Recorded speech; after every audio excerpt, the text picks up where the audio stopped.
यदि आप class 12th का स्टूडेंट है और 2024 में बोर्ड का एग्जाम देने वाले हैं तो आज का क्लास आपके लिए काफ़ी स्पेशल होने वाला है, क्योंकि इसमें हम आज चर्चा करेंगे फिजिक्स के मॉडल पेपर सेट 3 का जितने भी ऑब्जेक्टिव प्रश्न हैं सभी का आज विस्तार पूर्वक सोल्यूशन करेंगे। मॉडल पेपर पर हम विशेष जोर इसलिए देते हैं क्योंकि मेरे दोस्त यह आजमाया हुआ तरीका है कि मॉडल पेपर से ही एग्जाम में मैक्सिमम क्वेश्चन आता है। क्या मॉडल पेपर से ही एग्जाम में मैक्सिमम क्वेश्चन आता है? बस आप क्या कीजिए, अब आपके पास बहुत ही कम समय बचा हुआ, आप मॉडल पेपर तैयार कीजिए, मतलब प्रत्येक सब्जेक्ट का 5-5 सेट तैयार कीजिए और उससे बाहर एक भी क्वेश्चन नहीं आएगा। क्या उससे बाहर एक भी क्वेश्चन नहीं आएगा? पिछले क्लास में हम लोग मॉडल पेपर जो फिजिक्स का था उसका तीसरा का जो सेट था उसमें 1 से 35 तक के जितने भी ऑब्जेक्टिव प्रश्न था सभी का हम लोग विस्तार पूर्वक सॉल्यूशन कर लिए थे। आज क्या करेंगे कि 35 से 70 तक जितने भी ऑब्जेक्टिव प्रश्न हैं सभी का आज विस्तार पूर्वक सॉल्यूशन करेंगे। तो चलिए आज का क्लास स्टार्ट करते हैं। तो 36 नंबर का जो प्रश्न हमारे पास दिया गया है क्या है, काफी इंपॉर्टेंट प्रश्न है कि एक गतिमान स्वतंत्र आवेश उत्पन्न करता है। क्या एक गतिमान स्वतंत्र आवेश जो होता है वो क्या उत्पन्न करता है? केवल स्थिर विद्युत क्षेत्र या केवल चुंबकीय क्षेत्र या स्थिर विद्युत क्षेत्र और चुंबकीय क्षेत्र दोनों या इनमें से कोई नहीं? तो इसका जो करेक्ट आंसर हो जाएगा मेरे दोस्त कि गतिमान स्वतंत्र आवेश जो होता है वह विद्युत क्षेत्र और चुंबकीय क्षेत्र दोनों उत्पन्न करता है, अर्थात ऑप्शन नंबर सी इसका करेक्ट आंसर हो जाएगा। क्या होगा? स्थिर विद्युत क्षेत्र और चुंबकीय क्षेत्र दोनों। बहुत ही इंपॉर्टेंट प्रश्न है और कई बार हमारे एग्जाम में पूछा गया है। आप इसमें थोड़ा सा मतलब कंफ्यूज भी नहीं होइएगा कि इंपॉर्टेंट प्रश्न है वो नहीं है, क्योंकि जितने भी प्रश्न है सभी MVVI प्रश्न है और एग्जाम में इसी सब से क्वेश्चन आएगा। उसके बाद 37 नंबर का प्रश्न है कि आदर्श वोल्ट मीटर का प्रतिरोध होता है। तो आदर्श वोल्ट मीटर का जो प्रतिरोध होता है क्या होता है? तो आदर्श जो वोल्ट मीटर होता है उसका प्रतिरोध होता है अनंत होता है। क्या? अनंत। ऑप्शन नंबर डी इसका करेक्ट आंसर है कि आदर्श वोल्ट मीटर का प्रतिरोध अनंत होता है। उसके बाद नेक्स्ट प्रश्न हमारे पास दिया हुआ है, काफी इंपॉर्टेंट है।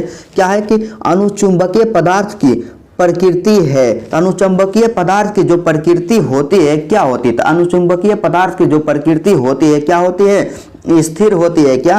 स्थिर होती है, इसलिए इसका आंसर हो गया ऑप्शन नंबर ए स्थिर। क्या? ऑप्शन नंबर ए स्थिर। उसके बाद क्या है कि पृथ्वी के चुंबकीय क्षेत्र जिसे BH से सूचित किया जाता है में यदि चुंबकीय सुई के दोलन की आवृत्ति n हो तो मतलब पृथ्वी के चुंबकीय क्षेत्र BH में यदि किसी सुई के दोलन की आवृत्ति n हो तो क्या होगा? तो इसका करेक्ट आंसर हो जाएगा ऑप्शन नंबर बी n² समानुपाती होगा BH के। क्या? n² जो समानुपाती होगा BH के। उसके बाद अगला प्रश्न हमारे पास दिया गया है, काफी इंपॉर्टेंट है। क्या है कि यदि डेल्टा किसी जगह का नमन कोण है। क्या है कि यदि डेल्टा जो है किसी जगह का नमन कोण है तो tan डेल्टा का व्यंजक होता है। तो यदि डेल्टा किसी जगह का नमन कोण हो तो tan डेल्टा का जो व्यंजक होता है मेरे दोस्त क्या होता है कि BV/BH होता है। क्या? BV/BH। और कई बार एग्जाम में पूछा हुआ क्वेश्चन है कि यदि डेल्टा किसी जगह का नमन कोण हो तो tan डेल्टा का जो मान होता है BV/BH होता है।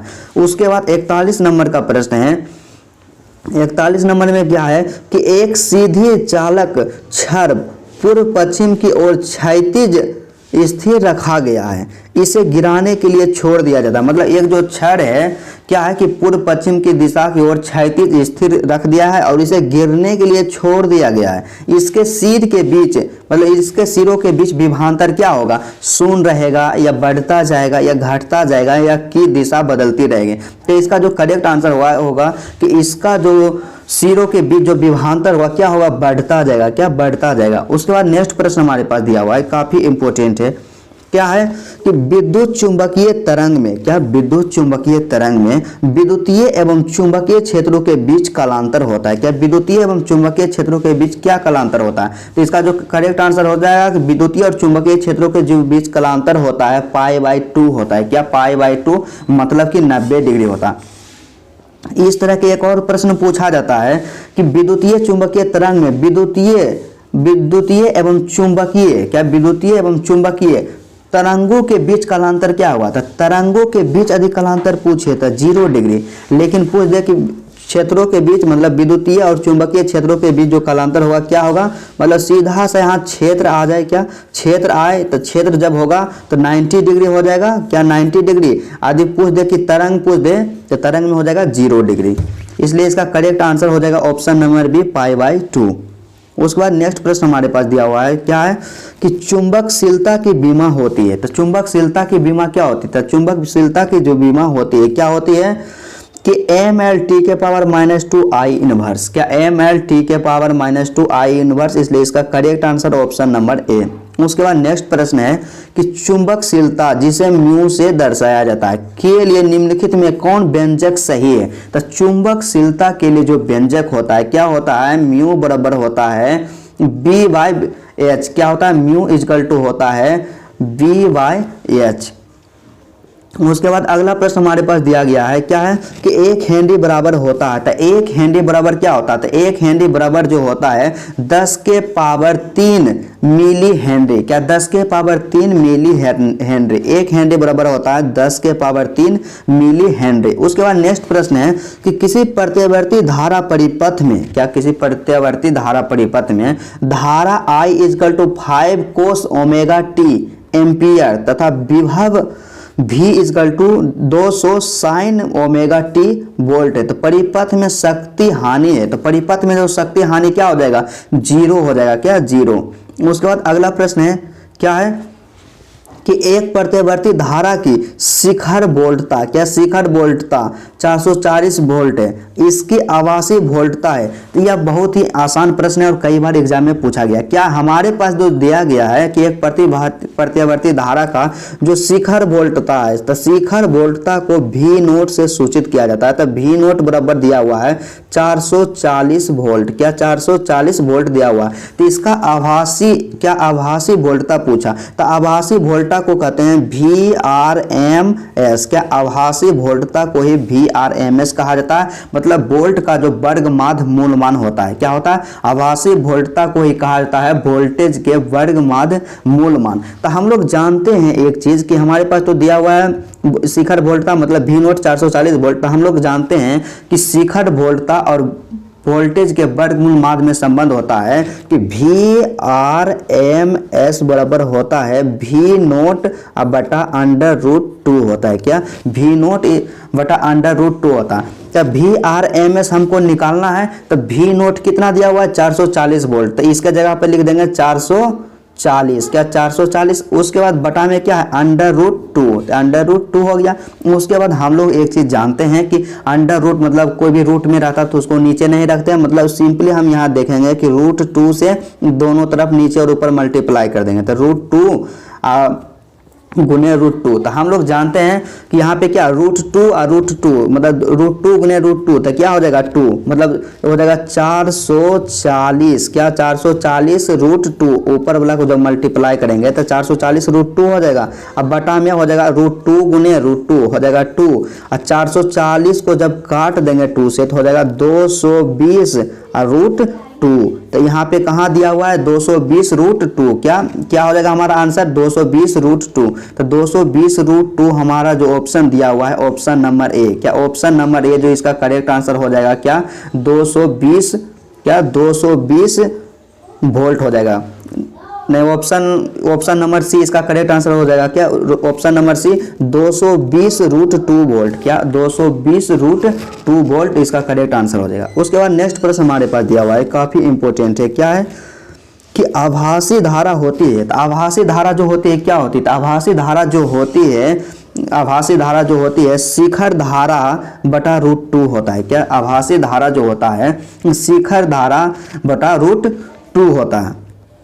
उसके बाद अगला प्रश्न हमारे पास दिया हुआ है, काफ़ी इंपॉर्टेंट है, क्या है कि ट्रांसफार्मर एक युक्ति है AC को DC में बदलने के लिए या DC को AC में बदलने के लिए, DC वोल्टता बढ़ाने या घटाने के लिए, AC वोल्टता बढ़ाने या घटाने के लिए। इसका जो करेक्ट आंसर हो जाएगा ऑप्शन नंबर बी कि ट्रांसफर एक ऐसा युक्ति है जो AC वोल्टता को बढ़ाने या घटाने के लिए है। क्या AC वोल्टता को बढ़ाने या घटाने के लिए, ऑप्शन नंबर इसका डी करेक्ट आंसर हो जाएगा। उसके बाद अगला प्रश्न है कि अपचाई ट्रांसफार्मर में कौन सी राशि घटती है। तो अपचाई ट्रांसफार्मर में कौन सी राशि घटती है, तो क्या हो जाएगा इसका करेक्ट आंसर कि हमारा जो अपचाई ट्रांसफार्मर है उसमें हमेशा वोल्टेज घटता है। क्या होता है, वोल्टेज घटते रहता है। उसके बाद अगला जो है प्रश्न काफी इंपॉर्टेंट है, क्या है कि म्यू नोट एप्सिलॉन नोट के पावर -1/2 का मान होता है। क्या म्यू नोट एप्सिलॉन नोट के पावर -1/2 का जो मान होता है क्या होता है, इसका मान होता है 3 × 10⁸ मीटर सेकेंड। क्या 8 मीटर प्रति सेकेंड, मतलब 3 × 10⁸ मीटर प्रति सेकेंड, इसलिए इसका करेक्ट आंसर हो गया ऑप्शन नंबर बी। उसके बाद क्या है कि तरंग दैर्ध्य के बढ़ते क्रम में प्रकाश के रंग है। क्या है कि तरंग दैर्ध्य के बढ़ते क्रम में प्रकाश के रंग है। तो इस तरह के क्वेश्चन में आप कंफ्यूज अक्सर हो सकते हैं। इसमें आप क्या कीजिए कि सबसे पहले देखिए कि सबसे ज्यादा तरंग, क्या बोला कि बढ़ते क्रम, तो बढ़ते क्रम आपको पता होना चाहिए कि सबसे पहले छोटा को लिखेंगे फिर उससे बड़ा, मतलब पहले 1 लिखेंगे फिर 2 लिखेंगे फिर 3 लिखेंगे फिर 4 लिखेंगे, इस तरह से हो गया बढ़ते क्रम हो गया। तो बढ़ते क्रम में सबसे पहले मतलब सबसे कम तरंग दैर्ध्य होगा उसको लिखेंगे। तो सबसे पहले हम लोग देखेंगे यहाँ पे कौन कौन रंग दिया हुआ है। रंग जो हमारे पास दिया हुआ है लाल है, पीला है और नीला है, 3 रंग दिया हुआ है, तीनों रंग दिया हुआ है लाल, पीला और नीला। तो इसमें देखिए सबसे पहले देखेंगे किसका तरंग दैर्ध्य सबसे अधिक होता है। तो लाल रंग का जो तरंग दैर्ध्य होता है ना सबसे अधिक होता है, तो लाल रंग सबसे बाद में होगा। तो किसमें लाल रंग सबसे बाद में है, इसमें नीला सबसे बाद में, ये गलत ऑप्शन हो गया। इसमें नीला भी, इसमें भी बाद में, ये भी गलत ऑप्शन हो गया। क्या है, इसमें पीला भी बाद में, ये भी गलत ऑप्शन हो गया। लेकिन इसमें क्या है, लाल जो है सबसे लास्ट में। क्या लाल जो कलर है, लाल रंग है जो सबसे लास्ट में है, क्या हो जाएगा ऑप्शन नंबर डी हमारा करेक्ट आंसर। क्योंकि मेरे दोस्त सबसे पहले लिखेंगे A1 फिर 2 फिर 3, मतलब सबसे छोटा फिर उससे बड़ा और सबसे बड़ा। तो सबसे ज्यादा जो तरंग दैर्ध्य होता है क्या होता है, लाल रंग का होता है। तो लाल रंग को क्या करेंगे, सबसे अंत में लिखेंगे। क्या, सबसे अंत में लाल रंग को लिखेंगे। तो लाल रंग सबसे अंत ऑप्शन डी में है, इसलिए इसका करेक्ट आंसर हो जाएगा ऑप्शन नंबर डी कि तरंग दैर्ध्य के बढ़ते क्रम में जो प्रकाश के रंग है पहले नीला है, उसके बाद पीला है, उसके बाद क्या है, लाल है। उसके बाद अगला प्रश्न क्या है, अगला प्रश्न है कि विद्युत चुंबकीय तरंगों के अस्तित्व की प्रायोगिक पुष्टि करने वाले वैज्ञानिक थे। मतलब विद्युत चुंबकीय तरंगों की अस्तित्व के प्रायोगिक जो पुष्टि किए थे वो कौन वैज्ञानिक किए थे, इसका करेक्ट आंसर हो जाएगा क्या है, हर्ट्ज किए थे। क्या, हर्ट्ज किए थे। उसके बाद नेक्स्ट प्रश्न है कि बीटा किरणें विक्षेपित होती है। तो बीटा किरणें जो होती है विक्षेपित कहाँ होती है, तो बीटा किरणें जो होती है विक्षेपित हमेशा होती है क्या, चुंबकीय तथा विद्युतीय क्षेत्रों में। क्या, मतलब बीटा किरणें जो है विद्युत क्षेत्र में भी विक्षेपित हो जाएगा और चुंबकीय क्षेत्र में विक्षेपित हो जाएगा। काफी इंपॉर्टेंट प्रश्न है, इसलिए इसका करेक्ट आंसर हो जाएगा ऑप्शन नंबर डी। उसके बाद नेक्स्ट प्रश्न हमारे पास है 55 नंबर कि जब प्रकाश एक माध्यम से दूसरे माध्यम में प्रवेश करता है। क्या होता है कि जब प्रकाश जो होता है एक माध्यम से दूसरे माध्यम में प्रवेश करता है तो कौन राशि परिवर्तित नहीं होती। तो जब प्रकाश एक माध्यम से दूसरे माध्यम में प्रवेश करता है तो आवृत्ति जो होता है हमेशा स्थिर रहता है, मतलब परिवर्तित नहीं होता है। अगला प्रश्न जो कि 56 नंबर में काफ़ी आसान और बहुत ही महत्वपूर्ण प्रश्न है, क्योंकि कई बार हमारे एग्जाम में डायरेक्ट पूछा गया है कि लेंस की क्षमता का SI मात्रक होता है। तो लेंस की जो क्षमता का SI मात्रक होता है क्या होता है, डायोप्टर होता है। क्या, डायोप्टर होता है, ऑप्शन नंबर बी इसका करेक्ट आंसर है। उसके बाद अगला प्रश्न हमारे पास दिया हुआ है, क्या है कि किसी वस्तु का मनुष्य की आंख के रेटिना पर, क्या, किसी वस्तु का मनुष्य के आंख के रेटिना पर बना प्रतिबिंब होता है। मतलब किसी वस्तु का जो प्रतिबिंब हमारे आंख के रेटिना पर बनता है वो कैसा होता है, तो वह हमेशा क्या होगा, वास्तविक और उल्टा प्रतिबिंब बनता है। क्या, हमारे आंख पर जो प्रतिबिंब किसी भी वस्तु का बनता है वो हमेशा वास्तविक और उल्टा होता है। क्या, वास्तविक और उल्टा होता है। उसके बाद नेक्स्ट प्रश्न हमारे पास दिया गया है, काफी इंपॉर्टेंट प्रश्न है और कई बार ये प्रश्न हमारे एग्जाम में पूछा गया है, बहुत ही महत्वपूर्ण है। क्या है कि समान समायोजन के लिए खगोलीय दूरदर्शक की आवर्धन क्षमता होती है। मतलब समान समायोजन के लिए खगोलीय दूरदर्शक की जो आवर्धन क्षमता होती है क्या होती है, तो इसका करेक्ट आंसर हो जाएगा ऑप्शन नंबर ए -F0/F ही। क्या, -F0/F ही। उसके बाद अगला प्रश्न है, क्या है अगला प्रश्न, 59 नंबर कि आसमान का रंग नीला दिखने का कारण, मतलब आसमान का रंग नीला दिखता है तो उसका मुख्य कारण क्या है? तो आसमान का जो रंग नीला दिखता है उसका सबसे मुख्य कारण है प्रकीर्णन। क्या है? प्रकीर्णन। प्रकाश का प्रकीर्णन के कारण ही आकाश का रंग जो है नीला दिखाई पड़ता है। उसके बाद नेक्स्ट प्रश्न हमारे पास दिया गया है, काफ़ी इंपॉर्टेंट है, 60 नंबर का प्रश्न है। 60 नंबर में हमारे पास प्रश्न है कि औसत रंग, जिसे कि पीला रंग भी कहा जाता है, मतलब पीला रंग को औसत रंग के नाम से जाना जाता है, कि अपवर्तनांक के लिए निम्नलिखित में कौन सही है? तो पीला रंग के अपवर्तनांक के लिए जो होता है mu equal to mu R plus mu V by 2। क्या? Mu equal to mu R plus mu V, अब वाई में होता है 2 बटा में 2। उसके बाद अगला प्रश्न है कि क्या है कि उत्तल लेंस द्वारा निम्नलिखित में कौन सा दृष्टि दोष दूर किया जाता है? आप एकदम हमेशा ध्यान दीजिएगा, दृष्टि दोष वाला एकदम प्रत्येक साल एक क्वेश्चन जरूर आएगा। क्या? तो यहाँ पे है उत्तल लेंस के द्वारा कौन सा दृष्टि दोष दूर किया जाता है? तो सबसे पहले देखिए यहाँ पे दे दिया उत्तल लेंस, तो उत्तल लेंस में कितना शब्द है? 3 शब्द है। तो कौन सा दृष्टि दोष है जिसमें दो शब्द रहे? तो दूर दृष्टि दोष। क्या? दूर दृष्टि दोष में 2 शब्द है। दूर में क्या? देखिए दूर में क्या 2 शब्द है, इसलिए इसका हो जाएगा correct answer option number B, मतलब उत्तल लेंस के द्वारा दूर दृष्टि दोष को दूर किया जाता है। उसके बाद नेक्स्ट प्रश्न है कि निम्नलिखित में किस राशि का पुनर्वितरण प्रकाश का व्यतिकरण होता है? तो निम्नलिखित में से किस राशि का जो पुनर्वितरण होता है प्रकाश का व्यतिकरण होता है? तो इसका जो करेक्ट आंसर हो जाएगा ऑप्शन नंबर बी। क्या? ऑप्शन नंबर बी तीव्रता। क्या? ऑप्शन नंबर बी तीव्रता। उसके बाद अगला प्रश्न है कि इनमें कौन आवेश रहित है? इनमें कौन आवेश रहित है? इसका करेक्ट आंसर हो जाएगा कि इनमें से जो फोटोन है क्या होता है? आवेश रहित होता है। उसके बाद है सूर्य के प्रकाश का स्पेक्ट्रम होता है, तो सूर्य के प्रकाश का जो स्पेक्ट्रम होता है सतत होता है। क्या? सूर्य के प्रकाश का स्पेक्ट्रम सतत होता है। 65 नंबर का प्रश्न हमारे पास दिया गया है कि 9th के पावर 230 के लिए के एक परमाणु में न्यूट्रॉन की संख्या होगी, तो इसका जो करेक्ट आंसर हो जाएगा ऑप्शन नंबर बी 140। उसके बाद क्या है कि निम्नांकित में मूल कण नहीं है, मतलब इनमें से कौन सा है मूल कण नहीं है? तो आपको बताते हैं कि न्यूट्रॉन जो है मूल कण है, प्रोटॉन भी है मूल कण है और इलेक्ट्रॉन भी मूल कण है। तो क्या है? अल्फा कण जो है मूल कण नहीं है, इसलिए इसका करेक्ट आंसर हो जाएगा ऑप्शन नंबर सी अल्फा कण। उसके बाद क्या है अगला प्रश्न है कि नैंड के NAND गेट के लिए बुलियन है, तो इसका जो बुलियन होता है क्या होता है? A डॉट बी के बार इजकल टू वाई, मतलब y equal to A dot B के ऊपर में वार लगा देंगे, इसलिए इसका करेक्ट आंसर हो जाएगा ऑप्शन नंबर ए।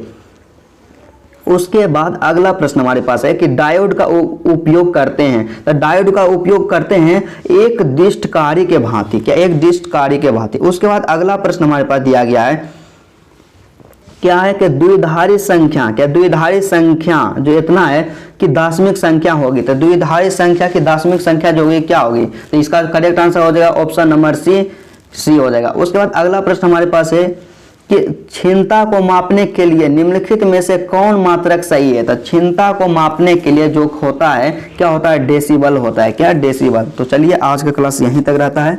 यदि आपको क्लास अच्छा लगा तो वीडियो को जरूर लाइक कीजिएगा।